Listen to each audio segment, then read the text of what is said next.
My name is Isabella. I am 34 years old. For as long as I can remember, I believed that life was a series of routines. Wake up, go to work, come home, sleep, repeat. Life was structured, predictable, safe, and I had convinced myself that stability was the same as happiness. I woke up, went through my day mechanically, smiled when expected, and fell asleep without ever truly feeling alive. There was a void inside me, a quiet emptiness that had grown over the years, unspoken and unnoticed.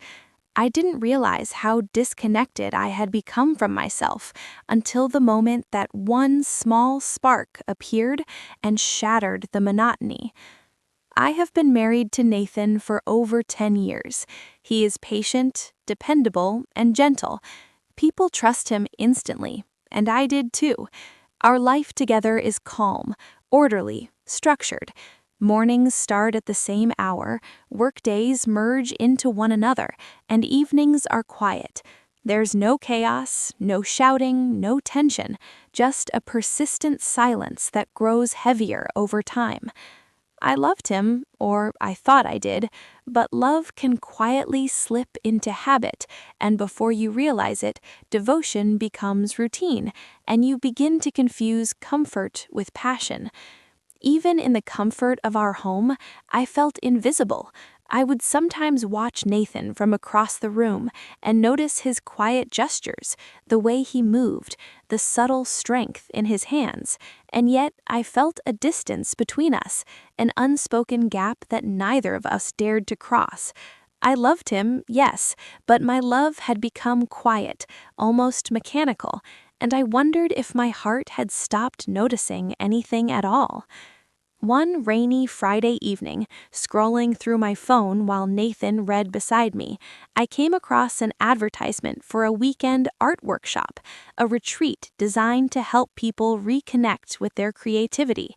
Something about it called to me, not the paint, not the brushes, not the studio, but the possibility of stepping outside my routine, of creating something solely for myself. I felt a flutter, a tiny spark that had lain dormant for years. I told Nathan about it. He encouraged me to go without hesitation. He didn't join, he didn't ask why. That night, I felt a mixture of fear and exhilaration. I was leaving the world I knew behind, stepping into the unknown, and even for a few hours, I could feel my heart awaken. The next morning, I entered the studio. Sunlight streamed through tall windows, highlighting dust motes dancing lazily in the warm air. The room was filled with strangers, some laughing, others immersed in their work, and for the first few moments, I felt entirely out of place. I walked to a table at the back, unpacked my brushes and paints, and tried to focus on the blank canvas in front of me. The awkwardness was palpable, yet there was comfort in this vulnerability. And then I met Adrian, confident, gentle, attentive, with an aura of calm that made the room feel smaller, warmer, safer. He noticed the small things, the hesitation in my brushstrokes, the tension in my shoulders, and spoke in a way that made me feel fully seen. He said, "You have a unique way of seeing the world," and I felt a spark I long ignored. The workshop continued throughout the day, painting, sharing, talking about our inspirations, and laughing. By the end of the day, something inside me had shifted. For the first time in years, I felt alive. Alive in my own skin, alive in my own mind. But with that awakening came a dangerous feeling, desire. Not necessarily for Adrian, but for the feeling of being noticed, understood, awake. Weeks passed, and our interactions extended beyond the studio.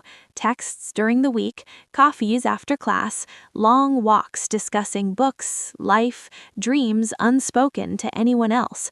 I told myself it was harmless, just inspiration, human connection, but slowly the lines blurred. One evening after class, he leaned closer, and the air felt charged. My pulse raced. I thought of Nathan. I thought of our life, safe and calm. For one terrifying moment, I considered staying in that charged space, letting myself feel noticed and chosen. The attention I had longed for, the recognition of my existence, was intoxicating. But clarity returned like a tide. Happiness built on deception is fleeting. Love cannot exist alongside betrayal. I stepped back, hands trembling. I realized the danger wasn't in proximity, but in the emotional space I had allowed myself to enter. Betrayal begins in thought, in longing, in silence. That night, I erased Adrian's number and left, carrying the weight of guilt and self-awareness. Returning home, Nathan was asleep on the couch, peaceful, trusting. Seeing him, I realized the depth of what I had almost risked. Love is not excitement or novelty, it is presence, commitment, and the choice to grow together, even when life feels small. In the following months, Nathan and I began to change, not through grand gestures, but through small, deliberate acts. We talked more openly, explored new places, cooked together, took late-night walks, and began to truly see each other. I rediscovered parts of myself that had been buried beneath routine and habit. The emptiness I felt could not be filled by someone else. It had to be faced, slowly, honestly, and bravely. 2 years have passed since that night. Our life remains calm, structured, predictable in many ways, but it carries a depth it never did before. I see Nathan in a new light, and I see myself clearly. We argue, we laugh, we stumble, we forgive. Our love is intentional, steady, imperfect, and real. I have learned that courage is not always about seeking new experiences outside. It can be about returning fully to what you already have and embracing it with eyes wide open and heart willing all along. Sometimes I think of the studio, of Adrian, and of the part of myself that dared to admit she was missing something. Not with longing, but with gratitude for the awakening, for the chance to return, and for the love that waited patiently all along. If I could speak to my younger self, I would say, you are never lost, you are never empty, you are simply waiting to see yourself clearly, to embrace the life you already have, and to choose love, forgiveness, and growth over fleeting escape. That is where true transformation lies. Life is not about chasing the unknown, nor avoiding discomfort. It is about noticing, being present, and nurturing the courage, joy, and love that exist quietly within and around you.